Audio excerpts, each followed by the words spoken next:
Hello viewers, welcome to my YouTube channel pharmacology tips and tricks. आज मैं यहाँ लेकर आया हूँ आपके लिए एक स्पेशल टॉपिक जिसका नाम है classification of antimicrobial agent on the basis of mechanism of action. So start करने से पहले जो भी व्यूअर्स न्यू है, please I request you to subscribe my channel and click the bell notification, ताकि आपको जो भी यहाँ पे वीडियो अपलोड होते हैं वो सही टाइम पे आपको मिले एंड आप उसका यूटिलाइज कर पाओ। ओके, सो स्टार्ट करते हैं आज की टिप्स एंड ट्रिक्स फार्माकोलॉजी के बारे में, उसके क्लासिफिकेशन बारे में कि कैसे हमें याद करना है। ओके, सो फ्रेंड्स, आपको ऑलरेडी पता है कि एंटी माइक्रोबियल एजेंट्स जो है वो क्या होते हैं, ओके, कैसे ये वर्क करते हैं। So briefly I will explain it कि एंटी माइक्रोबियल एजेंट्स जो होते हैं जिसको हम यहाँ पे स्टडी करने वाले हैं, ओके, कई तरह के एजेंट्स होते हैं। एजेंट्स मतलब होता है कि सिंपल ऐसे कुछ ड्रग्स हैं जो कि मतलब एंटी माइक्रोबियल्स, राइट, मतलब माइक्रोब्स के अगेंस्ट में वर्क करने वाले एजेंट्स। ओके, ये माइक्रोब्स जो है वो बैक्टीरिया भी हो सकते हैं, वायरस भी हो सकते हैं, प्रोटोजोन्स भी हो सकते हैं, एंथेलमेटिक्स भी हो सकते हैं, राइट। तो यहाँ पे हम देखते हैं कि particular bacterial and virus, okay, इसके अगेंस्ट में यह हम बात करें यहाँ पे कि और भी जो माइक्रोब्स हैं उस पर वर्क करने वाली जो ड्रग्स हैं किस मैकेनिज्म के थ्रू काम करती है। ओके, तो आज का हमारा जो टॉपिक है वो स्पेशल टॉपिक है कि on the basis of the mechanism of action हम यहाँ देखने वाले हैं कि एंटी माइक्रोबियल एजेंट कैसे वर्क करते हैं। Okay, so without wasting our time we will start here. Okay, so सबसे पहले हम यहाँ देख लेते हैं कि जो बैक्टीरिया है, ओके, तो बैक्टीरिया में सबसे ज़्यादा इंपॉर्टेंट साइट्स कौन कौन सी होती है जिसके ऊपर कि कोई एंटी माइक्रोबियल एजेंट उसके ऊपर वर्क करेगा। ओके, सो मैं आपको स्टेप बाय स्टेप यहाँ गाइड करूँगा, उसके थ्रू आप इजीली उसको समझ पाएंगे। ओके, तो सबसे पहले देखते हैं बैक्टीरियल सेल का स्ट्रक्चर क्या होता है। एक बैक्टीरियल सेल के स्ट्रक्चर में उसके ऊपर एक सेल वॉल होती है, अंदर जो होता है उसका प्लाज्मिड होता है, अंदर उसके और कई मॉलिक्यूल्स होते हैं, राइबोसोम होता है जिसके थ्रू जो है वो अपना प्रोटीन का फॉर्मेशन करता है। तो किसी भी सेल के सस्टेन करने के लिए, ओके, सबसे ज़्यादा इंपॉर्टेंट है उसकी cell wall, because cell wall जो है अंदर की जो भी इन्वायरमेंट होता है, अंदर की जो भी मटेरियल होता है उसको वो सेव करके रखता है, राइट। एंड सेकेंडरी होता है उसके अंदर चलने वाली मेटाबॉलिक प्रोसेस, ओके, एंड उसके अंदर का प्रोटीन, बिकॉज जो प्रोटीन होता है वही आगे जाके एंजाइम बनाता है एंड वही एंजाइम जो है कोई भी मेटाबॉलिक फंक्शन करता है, राइट। तो यहाँ तीन चीज़ें इंपॉर्टेंट है, cell wall, protein and its metabolism. तो पहले बात करते हैं हम सेल वॉल के बारे में। ओके, सेल वॉल जो है, अब सेल वॉल में हम दो एस्पेक्ट पे बात करने वाले हैं। पहला है सिंथेसिस, दूसरा है सेल लीकेज। अब सपोज करिए कि बैक्टीरिया की सेल वॉल है, ओके, यदि हम किसी तरह से इसके सिंथेसिस को ब्लॉक कर देते हैं, ओके, तो डेफिनेटली सिंथेसिस नहीं होगी तो कोई भी नया सेल जो है जनरेट ही नहीं होगा। Okay, and second thing is that कि यदि सेल वॉल जनरेट हो गई है, एक नई सेल बन गई है, तो हम कुछ ऐसा करते हैं कि उसमें से जो सेल है ना वो लीक करने लगे। ओके, उसके अंदर का जो मटेरियल वो बाहर आने लगे, और जैसे ही अंदर का मटेरियल बाहर आएगा तो ऑब्वियसली जो सेल है वो बर्स्ट हो जाएगी और जो सेल है वो किल हो जाएगी। तो पहला हमारा एस्पेक्ट है कि सेल वॉल की सिंथेसिस को हम इनहिबिट करें या उसको सेल वॉल को हम लीकेज कराएं, राइट। सेकेंड पार्ट हम यहाँ देखते हैं प्रोटीन के बारे में। ओके, अब ये जो प्रोटीन होता है बनता कैसे है, आपने सुना होगा ट्रांसक्रिप्शन एंड ट्रांसलेशन के बारे में, राइट। ट्रांसक्रिप्शन में क्या होता है कि डीएनए से आरएनए बनता है, देन ट्रांसलेशन होता है जिसमें आरएनए से प्रोटीन बनता है with the help of the ribosome. Okay, तो कुछ प्रोसेस हम बिल्कुल सेम यहाँ अप्लाई करने वाले हैं। ओके, तो आपको यहाँ रटना नहीं है, ओके, जस्ट को समझिए कि कैसे ये वर्क होगा ये। ओके, तो प्रोटीन की फॉर्मेशन में सबसे पहला इंपॉर्टेंट रोल होता है डीएनए का। ओके, एंड डीएनए पे जो एंजाइम वर्क करता है उसका नाम है डीएनए गाइडेज। ओके, नाउ सेकेंड है कि इसी डीएनए गायरेज की वजह से आगे जो है वो डीएनए जो है मल्टीपल कॉपीज बनाता है, मतलब डीएनए को सिंथेसिस करना होता है। तो डीएनए सिंथेसिस होता है, डीएनए सिंथेसिस के बाद में डीएनए फंक्शन करने वाला होगा।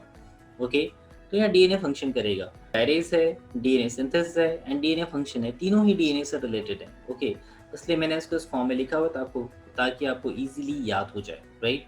तो यदि हम इन चीज़ों को इनहिबिट कर देते हैं तो प्रोटीन का सिंथेसिस यहाँ पे नहीं होगा।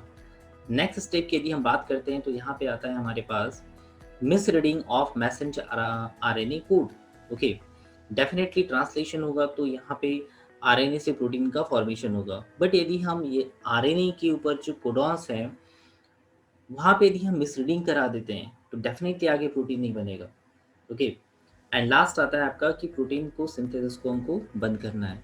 तो ये कुछ एस्पेक्ट है जिसके बेसिस पे यहाँ बैक्टीरियल सेल को किल किया जा सकता है या उसकी ग्रोथ को रोका जा सकता है। लास्ट एक एस्पेक्ट होता है जिसको हम कहते हैं इंटरमीडिएटरी मेटाबॉलिज्म। ओके, जो भी उसके अंदर एक्टिविटी चल रही है, यदि हम उसके मेटाबॉलिज्म को इंटरफेयर करते हैं तो डेफिनेटली बैक्टीरिया के जो सेल है जिसको उसको जो काम करना होता है वो काम नहीं कर पाएगी। ओके, चलिए इसको समझते हैं हम वन बाय वन।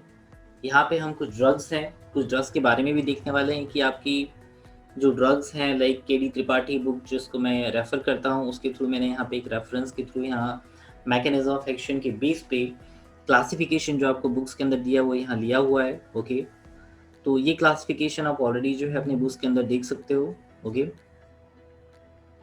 हम यहाँ डायरेक्टली जो है वो टिप्स एंड ट्रिक्स की तरफ चलते हैं। पहली जो क्लास है that is cell wall synthesis inhibitors, right. Cell wall synthesis inhibitor में जो ड्रग्स हैं bacitracin, cephalosporin, cycloserine, penicillin and vancomycin.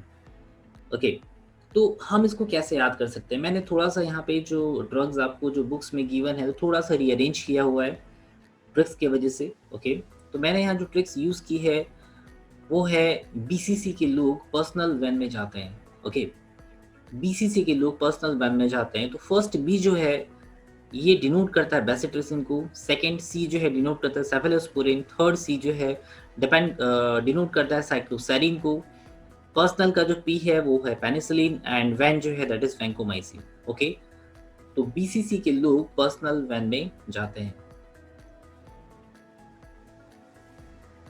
Next class की तरफ जाते हैं जिसका नाम है कॉजेज सेल वॉल लीकेज। इसमें दो कैटेगरी है, पॉलीपेप्टाइड एंड पॉलीन्स। पॉलीपेप्टाइड जो है इसमें जो ड्रग्स हैं that is polymyxin, bacitracin and colistin. Polyenes के अंदर hamycin, amphotericin B and statin, right. चलते हैं इसके टिप्स एंड ट्रिक्स की तरफ। सबसे पहले है पॉलीपेप्टाइड्स। ओके, तो मैं इसको यहाँ कहता हूँ poly poly basically. Poly that is polypeptide जो रेड कलर में लिखा हुआ है, then poly poly basically, second poly that is polymyxin, बेसी मतलब बेसिट्रोसिन एंड कोली मतलब कोलिस्टीन। ओके, इसके बाद जो पॉलीन्स हैं बहुत ही मज़ेदार है ये। हेमा मालिनी अमिताभ बच्चन को नाश्ता करा रही है। ओके, तो हेमा मालिनी जो है बिल्कुल सुबह सुबह आई और अमिताभ बच्चन बैठे हुए हैं गार्डन में चाय पी रहे हैं तो साथ में नाश्ता लेके भी आई। तो Hema Malini that is hamycin, Amitabh Bachchan that is amphotericin B and नाश्ता means nystatin. Okay guys, next class यहाँ पे है। यहाँ पे नेक्स्ट क्लास बताने के पहले कुछ डायग्राम आपको दिख रहा है। यहाँ पे एक किसान है जिसके पास एक गाय खड़ी है और सामने एक सिरप है। ओके, इस किसान का नाम है दीना। ओके, तो दीना की गाय क्या करना चाह रही है? पीना चाह रही है सिरप को। ओके, तो इसी से हमारी क्लास जनरेट होती है जिसका नाम है DNA gyrase inhibitor. Okay, DNA gyrase inhibitors में जैसे मैंने आपको बताया था दीना की गाय, गाय मतलब गायरेज, सिरप। ओके, तो दीना की गाय सिरप पी रही है। सिरप मतलब होता है सिप्रोफ्लॉक्सासिन जो कि फ्लोरोक्विनोलॉन्स कैटेगरी का ड्रग है। ओके, तो दीना की गाय जो है वो सिरप पी रही है, drug is ciprofloxacin. Next class की तरफ हम चलते हैं जिसका नाम है इंटरफियर विद डीएनए सिंथेसिस। अब डीएनए के सिंथेसिस को इंटरफियर करना है तो ऐसे ही जिद्दी लोग चाहिए। ओके, तो डीएनए के सिंथेसिस को इंटरफियर करना है तो ऐसे ही जिद्दी लोग चाहिए। ऐसे का मतलब होता है एसाइक्लोविर, जिद्दी मतलब जिडोविडिन, राइट। एसाइक्लोविर एंड जिडोविडिन इस क्लास की ड्रग्स हैं। नेक्स्ट कैटेगरी की तरफ हम मूव होते हैं जिसका नाम है इंटरफेयर विद डीएनए फंक्शन। अब डीएनए की फंक्शन को इनहिबिट करना है तो क्या करना पड़ेगा? रेफर टू मेट्रोसिटी, मेट्रोसिटी जाना पड़ेगा। ओके, जिसको मैंने कहा refer to metro city, refer that is रिफा, मेट्रो में यहाँ पे एम है, मैंने एम के लिए यहाँ लिया हुआ है, तो refer to metro city that is rifampin.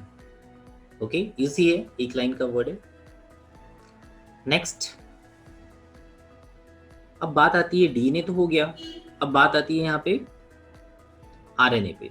Okay, तो ये होता है causes misreading of messenger RNA code. Okay, तो मैसेंजर आरएनए कोड को कैसे मिसरीड किया जाता है? आपको पता है कि जब मैसेंजर आरएनए के जो कोड्स होते हैं जब टीआरएनए के एंटी कोडन के साथ अटैच होते हैं तो वहाँ पे पॉलीपेप्टाइड चेन का फॉर्मेशन होता है। बट यदि हम किसी तरह से इसको मिसरीड करा दें, ओके, तो डेफिनेटली यहाँ पे कोई भी पॉलीपेप्टाइड चेन नहीं बनने वाली।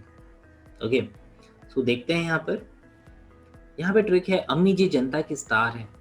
ओके, अम्मी जी दैट इज एमिनोग्लाइकोसाइड, जनता मतलब जेंटामाइसिन, स्टार मतलब स्टेप्टोमाइसिन। ओके, तो दो ड्रग्स हैं, gentamicin and streptomycin under the category of the aminoglycoside. Okay, now इसके बाद हम बात करते हैं प्रोटीन सिंथेसिस इनहिबिटर्स। अब प्रोटीन सिंथेसिस इनहिबिटर्स में ओके, एज्यूम कीजिए कि यहाँ पे कोई लड़की है जिसका नाम है लीना। ओके, आपको यहाँ दिख रहा है कि लीना एक लड़की है जो कि हाथ में कलिंदा लेके खड़ी हुई है। ठीक है, तो यहाँ पे एक पर्सन कहता है कि अरे लीना ने 4 कलर का कलिंदा लाया है। ठीक है, अरे मतलब होता है एरिथ्रोमाइसिन, लीना मीन्स लिनेजुलाइड, 4 मतलब 4 टेट्रा। ओके, इसको हम कहते हैं टेट्रा, तो tetracycline, colour that is chloramphenicol, कलिंदा दैट इज क्लिंडामाइसिन। ओके, तो यहाँ जो ड्रग्स है that is erythromycin, linezolid, tetracycline, chloramphenicol and clindamycin. Okay, तो आपको यहाँ पे ये जो टेट्रा है ना, 4 कलर। ओके, तो यहाँ पे आपको 4 कलर के जो आपको यहाँ दिख रहे हैं कलिंदा। ओके, तो 4 कलर के कलिंदा लेके आए, तो ये ड्रग्स आपको बहुत इजीली यहाँ पे याद होगी। एंड लास्टली यदि हम बात करते हैं जो कि मेटाबॉलिज्म के साथ में इंटरफेयर करती हैं, तो उसको भी याद करने के लिए बहुत ईजी है कि पहले जो 3 ड्रग्स हैं वो सल्फोनामाइड से रिलेटेड है। ठीक है, sulfonamide, sulfone and para amino salicylic acid that is PAS. Remaining जो ड्रग्स 3 हैं उसमें है trimethoprim, second pyrimethamine and metronidazole. Okay, trimethoprim आपको याद रहता है तो उसमें जो लास्ट में लगा है प्रीम, ओके, इससे नेक्स्ट ड्रग जनरेट होती है दैट इज पायरीमेथामीन। ओके, तो trimethoprim, pyrimethamine and metronidazole. Okay guys, so guys hope so कि आपको यहाँ पे जो ट्रिक्स मैंने कहा बताई है ये आपको समझ में आई होगी। इन केस आपको यदि इसमें कोई भी इश्यू आता है, समझ में नहीं आता है, तो डेफिनेटली आप कमेंट बॉक्स में जाके अपने क्वेश्चंस यहाँ पे रख सकते हो। I will answer it. Okay, and आगे भी यदि आपको किसी तरह की कोई क्लासिफिकेशन की ज़रूरत होती है, यदि आपको समझ में नहीं आता है, even related to the mechanism of action also, okay, तो आप यहाँ पे बता सकते हो। ओके, मैं उसके ऊपर भी वीडियो यहाँ पे प्रिपेयर करूँगा and I will help you. Okay, चाहे आप किसी क्लासेस में पढ़ रहे हो या जीपेट एग्जाम की तैयारी कर रहे हो, definitely I will help you. Okay, so guys thank you very much for watching my video. Okay, and once again I request you कि आप जो है चैनल को लाइक एंड शेयर जरूर करिए एंड सब्सक्राइब तो बिल्कुल करिए। Thank you guys.